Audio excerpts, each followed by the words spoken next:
The Statue of Liberty is the symbol of America as an immigrant nation. She's everywhere, from IRS checks to stamps to everything in between. But it didn't used to be this way. She was created as a symbol of the entrepreneurial spirit and leaving slavery behind in 1865. It wasn't about immigration at all, but now it's all about immigration. So, how did this happen? What changed? Let's take a look. Keep ancient lands. Your storied pump. Cries she with silent lips. Give me your tired, Your poor. Your huddled masses yearning to breathe free. Well, there's one thing that changed the status of the statue into what we now know as a symbol of America as an immigrant nation. New Colossus, written by Emma Lazarus in 1883, is what changed everything. She became involved with the statue when she was asked to write a poem to be sold at auction in order to fund the building of the pedestal. The pedestal was an expensive project for the Americans to contribute to the statue, and her poem helped in its way to finance that. By the time the statue and the poem both became well-known and visible in around 1903, I think, and by the time the poem itself had begun a wider circulation in the 1940s, America itself was taking more of shall we say, a global hegemonic role after World War II, financing Europe,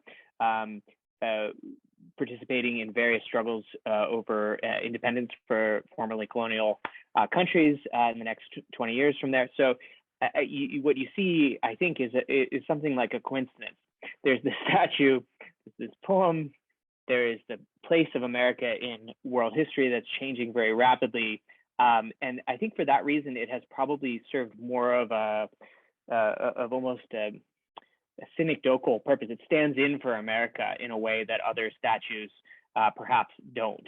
The truth is also that the poem's words speak to the country we aspire to be. America is the shining city on a hill, the welcoming host for those fleeing persecution and violence. And in recent years, it's really that self-identity that has been put into question as a result of political polarization.